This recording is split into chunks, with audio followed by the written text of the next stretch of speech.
Muy bien, pues es nuevamente un placer tener aquí a Sergi Valverde, miembro del CSIC, del Consejo Superior de Investigaciones Científicas, y nos va a hablar hoy sobre los primeros años de ese primer videojuego arcade del Pong y bueno, todo el contexto que le rodea. Os recuerdo que vamos a tener un regalito al final, ahora os pasaré dando algún detalle, ¿vale?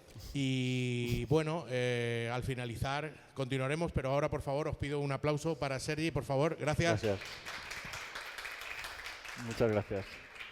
Es un placer poder estar aquí otra vez. Estamos celebrando el 50 aniversario de Pong y para mí es un regalo porque cumplo 50 años este año. Del principio de los videojuegos, pues nos encontramos a Pong, que es este juego que seguro que todos habéis jugado a él. Es un juego muy sencillo, 2 jugadores, competitivo, 2 pequeñas paletas que se van moviendo por aquí. Sin embargo, Pong no fue el primer videojuego de tenis digital. De hecho, ni siquiera fue el más sofisticado ni el más avanzado de su tiempo. Y tampoco fue el producto más innovador. Entonces, ¿por qué tanta gente considera Pong el origen de los videojuegos? A lo mejor quizás es el nombre que nos atrajo y nos ha capturado y nos captivó. Cuando vemos un artefacto como Pong, nos pueden venir a la cabeza muchas preguntas. Sobre todo si nos ponemos el gorro de arqueólogos digitales, nos podemos preguntar, ¿de dónde viene Pong? ¿Por qué se hizo así? ¿Quién lo creó? Y sobre todo, ¿qué ha pasado después? ¿Cuál es el legado de Pong? Y nos gustaría entender el impacto que ha tenido esta tecnología en otras tecnologías y en nuestra vida cotidiana. Y cuando nos acercamos a un artefacto de este estilo, todos podemos tener un cierto prejuicio. Podemos suponer, por ejemplo, que estas máquinas están muy relacionadas con los ordenadores actuales, con la informática. Pero ya veréis que no es así. De hecho, Pong no tiene nada que ver con la informática. Si lo abrís por dentro, en realidad lo que encontraréis es un circuito electrónico conectado a una televisión. Es decir, es una tecnología claramente derivada de televisión de rayos catódicos, que algunos de vosotros no habréis conocido, pero otros sí. Es muy diferente de cómo funcionan actualmente los monitores, ¿no?, que utilizamos cada día. Como tantas otras invenciones, no apareció de la nada. Ninguna invención aparece en el vacío, sino que aparecen en un cierto contexto que querremos entender. Y de hecho, hay una conexión entre la tecnología de televisión y Pong, que es esta consola de aquí, la consola Magnavox Odyssey. Entender la historia de Pong también nos implica entender los antecedentes. El tema es que para reconstruir esos antecedentes no es suficiente con analizar las máquinas. Necesitamos fuentes de información adicional para reconstruir esta evolución tecnológica. Finales del siglo XX y principios del XXI, el profesor Franco Moretti, él propuso una serie de avances importantes en el estudio de procesos históricos, que consiste en digitalizar el máximo número posible de documentos. Es mucho más fácil si yo tengo toda la información en un formato digital que si tengo que ir a una biblioteca y tengo que ir buscando los libros uno por uno. Y aquí entra esta herramienta que la vamos a utilizar durante la charla, pero que es muy interesante si estáis interesados en hacer vuestras propias investigaciones de lo que queráis. Y aquí podéis buscar información sobre la popularidad de palabras en un archivo digital enorme y podéis, por ejemplo, buscar cuál es la popularidad de Albert Einstein en este corpus. Os puede indicar qué periodos son interesantes o intentar entender por qué hay esas subidas y bajadas de popularidad. ¿Cómo funciona esta herramienta? Pues es muy sencillo. Aquí tenéis que entrar las palabras que queréis entender su evolución, marcáis el intervalo de años. Esto va básicamente hasta el siglo XVIII, hasta la actualidad. Y después aquí podéis controlar cómo se presenta la información. Podéis dejarlo por defecto, que ya funciona bastante bien. Una vez habéis entrado en vuestra consulta, le dais al botón y os va a salir aquí la frecuencia de las palabras, que es esto de aquí, a lo largo del tiempo. Lo que vamos a hacer es, vamos a trazar la evolución de Pong, mirando cómo están hechos los artefactos por dentro, y además vamos a utilizar la culturómica para entender el contexto social. Entonces, juntando la visión tecnológica y la visión social, vamos a entender muchas cosas de lo que pasó en Pong. Entonces, empezamos el experimento reconstruyendo la primera parte. Que, como os he dicho, esta consola, la Magnavox Odyssey, es en realidad, si queréis, el eslabón perdido entre la televisión y Pong. Y esta es la evolución de la popularidad de Magnavox Odyssey. Aquí hay una señal que sugiere que esta consola apareció alrededor de los años 60, y después tenemos varios momentos. Hay como dos momentos importantes en la popularidad de la Odyssey. Aquí en esta historia hay dos protagonistas principales, que son dos personas muy diferentes, que las dos tienen unos conocimientos y un entrenamiento, digamos, una preparación muy diferente, pero como vais a ver, las dos personas nos llevan a Pong. Entonces, el primer protagonista es este inventor que ya falleció, es el señor Ralph Baer, que es de origen alemán, nació en el año 1922, y cuando tenía 10 años Hitler subió al poder. Y de hecho, a los 14 años tuvo que dejar la escuela. Poco tiempo después, sus padres, con muy buen juicio, decidieron emigrar del país. Por suerte para ellos, porque ya sabéis lo que pasó después. Y emigraron a Estados Unidos. Ralph se alistó en el ejército y estuvo 3 años sirviendo en la Segunda Guerra Mundial, y de hecho llegó a participar en los preparativos del desembarco de Normandía. Cuando acabó la guerra, volvió a Estados Unidos, entró en la universidad con 26 años y se sacó un título de ingeniero en televisiones. ¿Cómo funcionaba una televisión de tubo de rayos catódicos? Que era lo que teníamos, bueno, cuando yo era pequeño esto es lo que había, unos cacharros así grandes, y de hecho muchas de las máquinas que veis aquí, por dentro, tienen un tubo de estos. ¿Vale? De hecho, algunas personas se consideran que solo se puede jugar de verdad si llevan el tubo, y si son imitaciones, no. Pero bueno, eso es otro tema. ¿Cómo funciona? Pues aquí hay un haz de electrones y hay unos imanes muy potentes que van moviendo el haz. Y de hecho, aquí en la superficie de la pantalla por dentro hay un fósforo. Y el fósforo, cuando choca con los electrones, se excita y eso provoca variaciones de iluminación. Inicialmente estas pantallas eran en blanco y negro. En el año 50-51, Ralph Baer estaba trabajando en una empresa que trabajaba para el ejército estadounidense. Y un día se le ocurrió, en lugar de utilizar la tele para ver programas tontos, ¿por qué no utilizamos la televisión para hacer algo más interesante? Como por ejemplo, jugar con ella. Vamos a intentar hacer algo que se conecte aquí y nos permita mover puntos en la pantalla, interaccionar. O sea, que yo realmente haga una acción y esa acción se traslade en algo en la pantalla. En el año 51 tiene esta idea brillante, él trabaja en esta empresa en el Bronx y se lo comenta a su jefe. Claro, ¿y su jefe qué le dijo? Olvida ese maldito proyecto, ya estás muy retrasado con tu trabajo, déjalo pasar. ¿Vale? Entonces, el pobre Ralph pues, dejó de trabajar en este proyecto y durante 16 años abandonó la idea y estuvo trabajando en otro tipo de proyectos relacionados con los militares, como proyectos de radar, sensores, etc. Claro, Ralph era una persona muy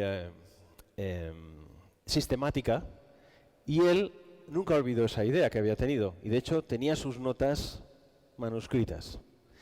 Y durante todo este tiempo él fue ascendiendo en la empresa y ganando responsabilidad, hasta que llegó a controlar un equipo grande de gente y ganó dinero. Al poco tiempo él se cambió a otra empresa mayor en el estado de New Hampshire, empresa que se llama Sanders Associate, que nadie recuerda a Sanders Associate, pero es una de las empresas que más dinero ha ganado con videojuegos sin hacer videojuegos, como vais a ver después.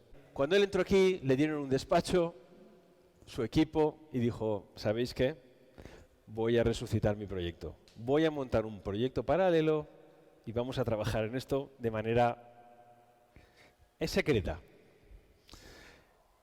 Cuando entró en el 66 allí en esta oficina, lo primero que hizo fue transcribir sus notas para empezar a desarrollar su idea de un circuito que te permita jugar a algo en la televisión, que es la Brown Box, el ancestro de las consolas que tenemos hoy en día. Y es exactamente su idea. Es un sistema de un circuito electrónico, no hay ordenador, señales lógicas, señales electrónicas que de una manera muy inteligente generan imágenes en pantalla muy simples y que pueden responder a estímulos, o sea, a un joystick. Pero no acabó ahí. Él inventó también el primer, no sé si habéis estado jugando antes al Operation Wolf o a juegos de estos de pistolas, pues él ya inventó una pistola que tú te salía un puntito en la pantalla y le podías disparar. No me queda muy claro si lo hizo porque quería hacerlo o para convencer a su jefe. Recordad que estamos en un contexto de una empresa militar. Entonces, esta aplicación de voy a hacer un aparato que permite entrenar a militares era fácil de vender. Aunque tengo que deciros que él durante estos años recibió muchas presiones. Le decían que era un proyecto inútil, que no llevaría nada, que no tenía nada que ver con su trabajo, etc. Pero él continuó, porque creía en su idea, perseveró. Y al poco tiempo consiguen un contrato para producir la Magnavox Odyssey, que sería la primera consola o juego de televisión casero. Y no tenía gráficos, eran 2 puntos en la pantalla controlados por jugadores y otro punto controlado por la máquina. Lo que veis aquí eran unas láminas de plástico que se ponían encima de la pantalla y simulaban gráficos, pero no eran gráficos. O sea, los únicos gráficos eran 3 puntos en la pantalla. Hay gente que dice que en realidad esto era más una demo del potencial que tenían, más que un juego interesante. Pues, de hecho, si juegas es un poco aburrido, ¿vale? Pues son 2 puntos en la pantalla moviéndose, ¿vale?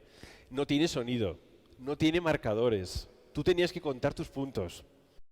Es decir, año 72 ya tenemos el primer juego de tenis digital en los hogares estadounidenses. No tuvo unas ventas excesivas, por esto que os comentaba de que el gameplay, jugabilidad, no era súper atractiva. Claro, pero Odyssey no dio directamente lugar a Pong. Falta otro ingrediente, porque Ralph Baer no es el que fabricó Pong. La segunda pieza que falta aquí es, ahora sí, son ideas que vienen de la informática y de la ciencia ficción. Pong es un producto de una empresa militar aplicada al sector doméstico y ideas exploratorias relacionadas a la informática. Y entra aquí nuestro segundo héroe de la película, es Nolan Bushnell, uno de los fundadores de Atari. Como veréis, hay más de uno, que nació en el estado de Utah en el año 43, creo que fue, y que estaba muy alucinado con la informática. Él tuvo la suerte de ir a la Universidad de Utah, que era una de las 4 universidades estadounidenses que tenían un ordenador. Un ordenador, a ver, había algunos cuantos ordenadores más, quizás 15 en todo el mundo, pero esos 4 eran ordenadores que podías utilizar para interaccionar con ellos. Porque nos tenemos que imaginar que los ordenadores de esa época eran paneles, armarios gigantes llenos de lucecitas, no tenían pantallas en muchos casos, no tenían nada que ver con el Mac o el Windows que tengáis en vuestras casas. Pero este sí, este tenía un display vectorial y tenía unos switches, que eran los controladores, y un teclado. Bushnell estaba obsesionado con estas máquinas y estaba obsesionado en particular con un juego que había hecho un estudiante del MIT, Steve Russell, en el año 62, justo cuando Bushnell entró a la universidad, que es este juego espectacular para la época, que es un combate espacial entre dos naves que orbitan alrededor de una estrella, y este juego simula la gravedad y las estrellas del fondo son estrellas reales, reflejando constelaciones reales. Es decir, esto fue un proyecto que hicieron 4 ingenieros súper frikis del MIT, pero que estaba súper bien hecho. Y mucha gente quedó maravillada porque no se imaginaban que se podría utilizar un ordenador así para hacer algo como esto. Bueno, hay gente que se refiere a este juego como el primer juego realmente interactivo por ordenador. Había otras cosas antes, pero no eran como esto. Esto era realmente excitante. Y en una de las iteraciones, no solamente bueno, al principio se manipulaba las naves con switches y los codos quedaban destrozados de la gente. Pero poco después ya se inventó alguien, se fabricó un joystick. O sea, estamos hablando de una revolución. Todos podemos pensar, bueno, pues esto de llevarlo al mercado, ya está, ¿no? Lo llevas al mercado y te forras. Pero claro, había un problema. ¿Cuánto costaba este ordenador? Se vendieron de esta máquina del PDP-1, creo que se vendieron unas 50 unidades en toda la historia. Cada una de estas máquinas costaba entre 60.000 y 100.000 dólares, que traducidos a 2021 era como $1.000.000. Entonces, si tenéis vuestra empresa, ya veis que aquí el margen de beneficios... O sea, no voy a poner una máquina de $1.000.000 y para recuperarla con monedas de 25 no funciona muy bien. Vale, pero Nolan Bushnell no se rendía. Igual que Ralph Baer tampoco se rindió. Perseguieron su sueño. Y él empezó a trabajar, después de la universidad, en una empresa que se llamaba Ampex, que es una empresa que se dedica a hacer soportes de grabación. Y el éxito mayor de Ampex fue crear las cintas que se utilizaron para hacer las primeras fotos de las misiones Apolo, las primeras fotos de la Tierra. Pero él seguía con su idea. Y tenía otros 2 colegas en Ampex, el Ted Dabney y el Larry Bryan. Y dijeron, bueno, pues vamos a montar un grupo que va a llevar el Space War, lo va a llevar al mercado. Y vamos a ganar mucho dinero. Syzygy. Que Syzygy en castellano es syzygia, que es un término astronómico. Que es una syzygia tiene lugar cuando 3 astros se alinean. Por ejemplo, un eclipse. En un eclipse es una syzygia porque se alinea el Sol, la Luna y la Tierra. Metafóricamente se alinearon Dabney, Bushnell y Bryan para crear Syzygy. Bushnell venía de la informática. Y dijo, pues vamos a comprar un ordenador que no sea el PDP-1, que sea más barato, que a lo mejor cueste solamente $6.000. Y vamos a conectarle varias pantallas y así amortizaremos el coste y tendremos 3 partidas a la vez. Este ordenador, que no estaban pensados para ser conectados a televisiones, ¿cómo conectamos a televisiones normales? No era un problema trivial. Ted Dabney, que sí que sabía electrónica, le dijo, esto no lo vas a hacer. Pero si quieres te enseño una demo que he hecho en mi casa. Le he conectado un circuito electrónico y he conseguido que se mueva un punto. Ted, eres un genio. Esto es lo que vamos a hacer. Y nos vamos a ahorrar el ordenador y vamos a hacer un Space War en electrónica. Porque claro, Space War lo habéis visto antes. Tenía 2 naves, tenía gravedad, tenía movimiento físico, tenía un cielo estrellado de verdad, pero porque era un ordenador. ¿Cómo vamos a hacerlo? Pero bueno, eso no le impidió que hiciesen esta maravilla, que se llama Computer Space. Una versión simplificada de Space War, porque no tenía gravedad real, el cielo era random, aquí salen 2 naves, una en realidad solo es una nave, la otra es... ¿Os fijáis que se mueven a la vez? Es como un espejo. No era exactamente el Space War, pero bueno. Y esto era circuito electrónico, no es un ordenador. Entonces, claro, recordad Odyssey como era. Entonces, la misma tecnología hicieron esta maravilla. Es impresionante cómo consiguieron hacer esto. Cuando tenían este prototipo, dijo, mira, vamos a irnos de Ampex y vamos a hacer vamos a venderlo, ¿vale? Esto va muy bien. Aparte, Nolan, que tenía mucha vista, dijo, no solamente vamos a hacer el juego, sino que lo vamos a envolver con esta maravillosa... Porque esto es fantástico, esto es arte. Va a tener muy pocos controles, esto va a atraer a la gente y van a caer y nos vamos a forrar, ¿vale? Y se lo vendieron el producto a otra empresa que acababa de empezar en el sector de las tragaperras, que es Nothing Associates.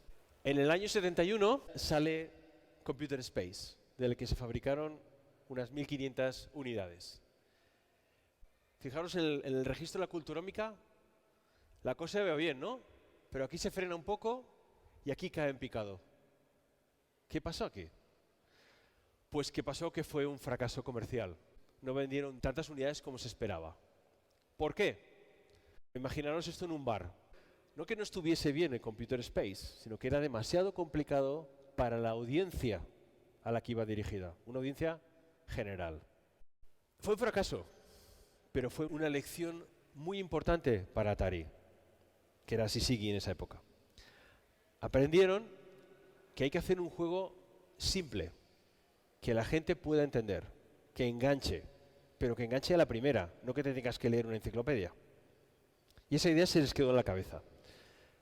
Así que Bushnell y compañía salieron de Nothing Associates, se lanzaron a hacer su proyecto.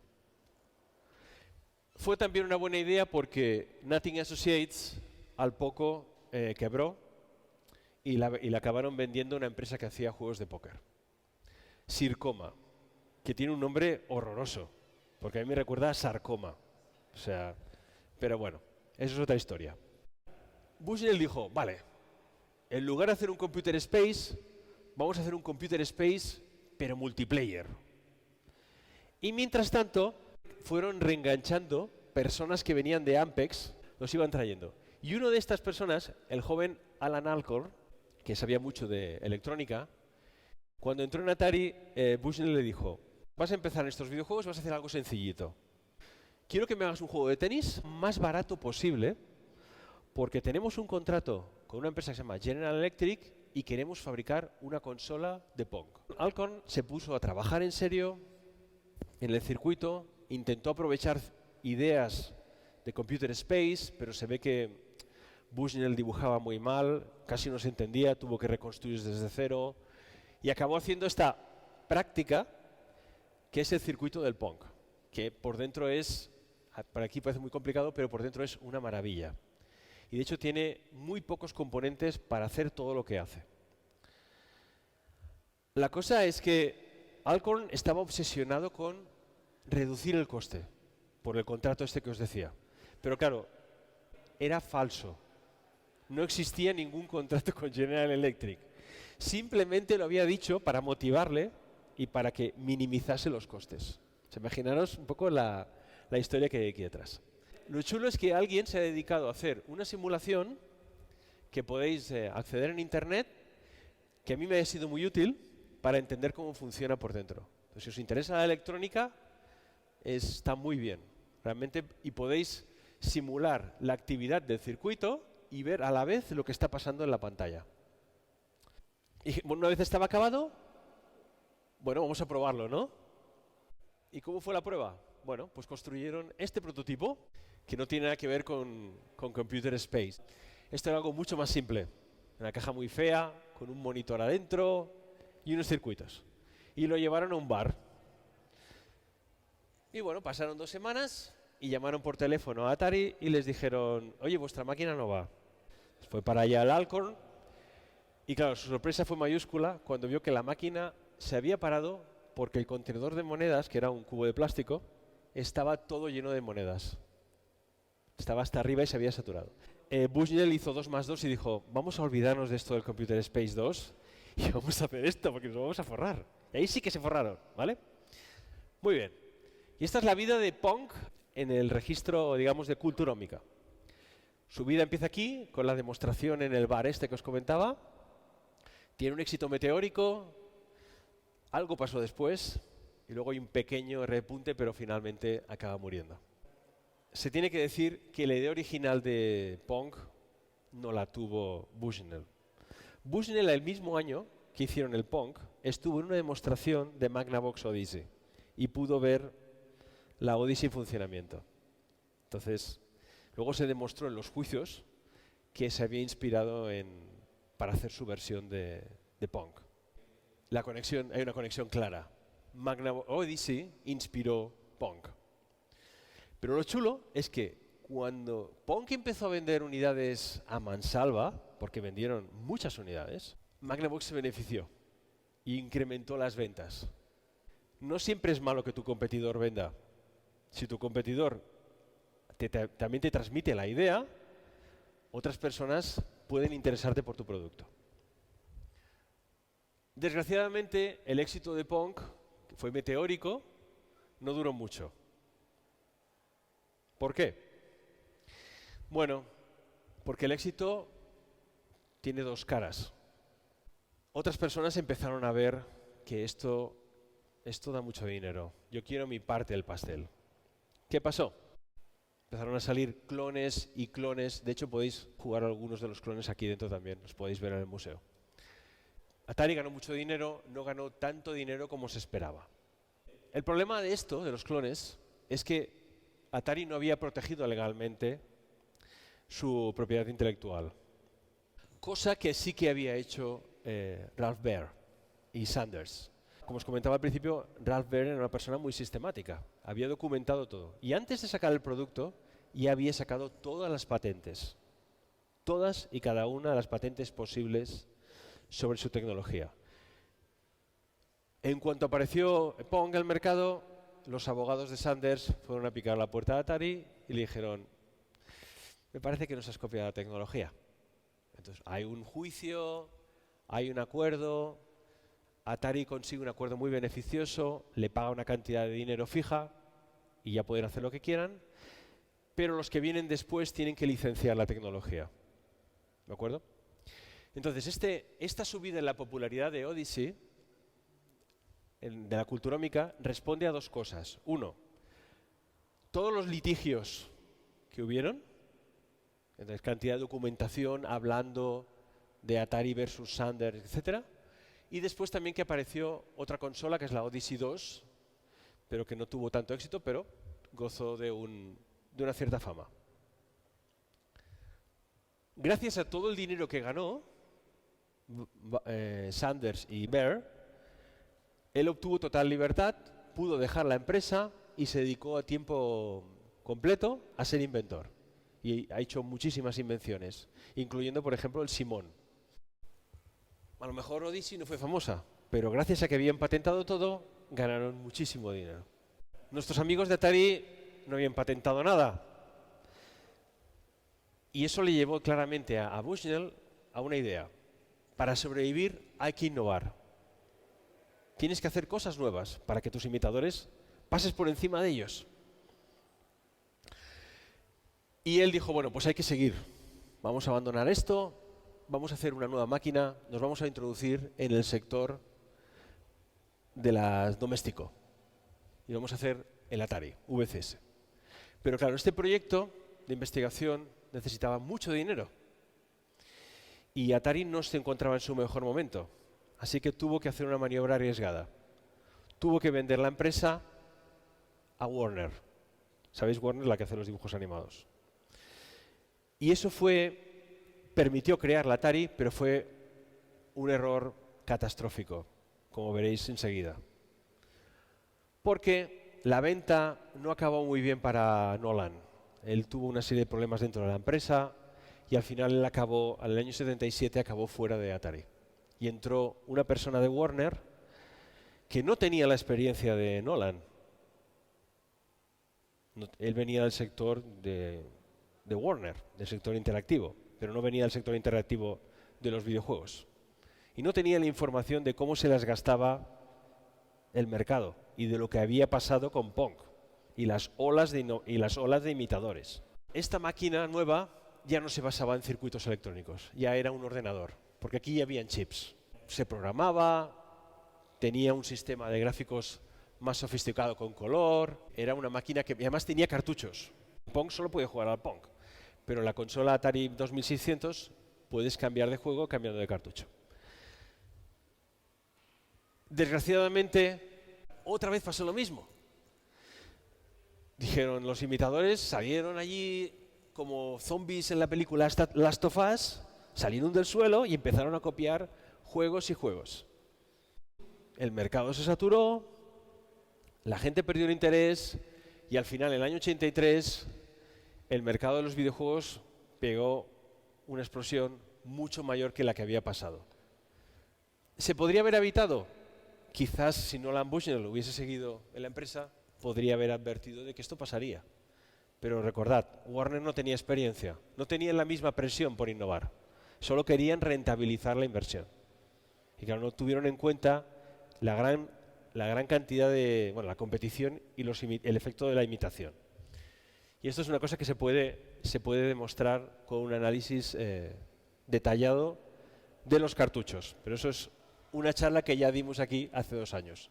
Si os interesa el tema, os vais a la web de Arcade Vintage y allí tendréis toda la historia. Bueno, pues vamos acabando ya. Y bueno, ha existido siempre esta controversia, ¿no? ¿Quién es realmente el padre de los videojuegos? ¿Ralph Baer o Nolan Bushnell? Es una pregunta difícil de responder y lo que sí que podemos concluir es que la historia de los videojuegos no es algo lineal, no es una secuencia que es perfectamente lógica. La evolución de la tecnología es un proceso complejo en el que hay muchas interacciones de muchas personas, muchas ideas, se tiene que acumular mucha información, hay muchos fallos, o sea, corredores sin salida. Hay que acumular experiencia y sobre todo hay que persistir, hay que seguir. Y delante de la adversidad tenemos que seguir y aprender de nuestros errores. En realidad hay 2 padres de los videojuegos. Está el padre de las consolas, si queréis, y el padre de los arcades. Y los 2 ya habéis visto que están íntimamente relacionados. Otra idea interesante que hemos comentado. En el origen de los videojuegos no se encuentra el ordenador directamente, a lo mejor como inspiración, pero no hay una transferencia directa de la tecnología informática al ordenador, porque los primeros sistemas electrónicos de juego están basados en circuitos electrónicos y están basados en tecnología de televisión. No es que las máquinas arcade fueran nuevas, y existían máquinas electromecánicas en los arcades. La cosa es que una nueva tecnología, la televisión, entró en las máquinas, en la industria de las máquinas recreativas y la redefinió completamente. Claro, después esto ha generado toda una serie de oleadas de competición y de imitadores. Y actualmente los juegos de televisión ya no son una cosa del pasado, que se ha visto reemplazada por las consolas que todos conocemos hoy en día. Las salas de arcade también han perdido su popularidad y su momento de esplendor. Suerte que tenemos aquí el museo para poder revivirlo, ¿no? Lo que es seguro es que el concepto de videojuego no desaparecerá. ¿Por qué? Porque los videojuegos son como un virus. Van saltando de medio en medio. Primero, un circuito electrónico en una caja cuadrada, en una caja marrón, conectada a una televisión. Después, cartuchos. Después, cassettes y disquetes. Después, discos duros en PCs. Y ahora, Internet. Es decir, el videojuego, a medida que vayan apareciendo nuevos medios tecnológicos, irá infectándolos. Porque al final, los juegos son algo que han convolucionado con nuestra especie. Forma parte de nuestra biología. Inevitablemente, la fama de los inventores caerá con el tiempo a medida que la historia vaya olvidando sus inventos.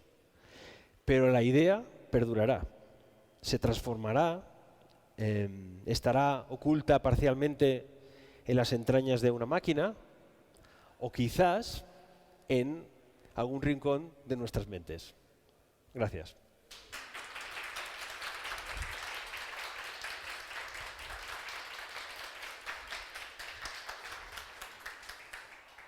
Muchísimas gracias, Sergi. Si alguien tiene a lo mejor alguna pregunta o alguna aclaración al respecto de lo que hemos visto, ¿vale? En principio, yo creo que esta parte de la historia ha sido una gozada. Verla explicada de esta manera, esos gráficos, ese análisis, ha sido de verdad un disfrute poder tener con nosotros a Sergio. Y bueno, pues si nadie tiene ninguna cuestión al respecto, nada, vamos. Por ahí hay una. Bueno, yo me he quedado alucinado con tu charla, la verdad. Bueno, una pasada, he aprendido muchísimo. La visión histórica, evidentemente, es súper importante y muchas veces no somos conscientes. Y nada, muchísimas gracias primero. Y nada, una pregunta muy rápida. ¿El ordenador ese que has enseñado donde ya había un monitor, que empezaban a haber interacciones, ¿tienes más información de qué tipo de cosas hacían o querían hacer? Sí, a ver, ¿te refieres a lo mejor al que proponía el Nolan? ¿Este? El PDP-1. ¿No? ¿Es un 8? Ah, el 1. El 1. Este ordenador se utilizaba en las universidades para hacer trabajo académico, o sea, para hacer simulaciones. En la Universidad de Utah, que es la que estamos hablando, eso es también la cuna, el tema de los gráficos por ordenador. Casi todos los pioneros de los gráficos por ordenador pasaron por Utah. Entonces, esto no es casualidad. Ahora estamos acostumbrados a ver un monitor en un ordenador, pero esto es raro. Este es una pieza de equipamiento que costaba muchísimo dinero. Sí, porque es vectorial. El motivo de ser vectorial es porque venían de osciloscopios, básicamente. Exactamente. Ese tipo de pantallas. Muy bien, pues otra pregunta por aquí. Realmente el componente que vienes de humanidades y vienes de todo histórico, ¿cuál sería a mí cuando nos vienen ya los niños y a veces dicen quiero jugar? Yo digo, yo también. Realmente, como has dicho, ese componente lo llevamos en el interior, ¿no? Sí. El jugar, aunque sea con cualquier cosa, con un palo o con cualquier cosa. Realmente los videojuegos, en ese sentido, para ti, que has estudiado todo este proceso, ¿cuál es el componente que nos llama a eso en el ser humano? Sí, bueno, cuando estaba... Gracias por muy buena pregunta, gracias. Cuando estaba preparando esta charla, al principio tengo otra charla también de Pong, pero desde el punto de vista de la neurociencia, porque me interesa mucho precisamente de esa componente del juego. Claro, tú podrías decir que es el hecho de la coordinación de la mente y la mano, ¿no? El reto, la competición. También podrías decir que es una cosa atractiva visualmente, que nos llama la atención. Siempre somos una especie muy curiosa, siempre estamos buscando estímulos nuevos, ¿no? No solamente visuales, por ejemplo, también la alimentación, ¿no? O sea, no sé, nosotros, por ejemplo, ponemos picante en la comida, cuando eso en la naturaleza es una señal de peligro. Para nosotros es una diversión. Es decir, hay una constante búsqueda de la novedad. Pero para mí, eso es una parte, pero para mí realmente, yo creo que hay una componente en el que los seres humanos nos gusta o activamente buscamos cambiar el medio, modificar el entorno para mejorar nuestra supervivencia. Entonces, cuando tú ves esa pantalla, ahora estamos muy acostumbrados, pero cuando tú la ves en esta época, tú tienes un deseo de controlar ese medio nuevo, ese medio digital. Exacto, pero buscas el control, creo. Es una idea que todavía tengo que acabar de desarrollar, yo llevo tiempo pensando en esa idea, pero es la idea de decir, bueno, esto es un nuevo medio y tengo que controlarlo. Tengo que entender cómo funciona, tengo que adaptarme a él, si quieres, sí. Pero hay una componente ahí evolutiva que creo que es importante. Muy bien, pues un aplauso más, por favor. Gracias.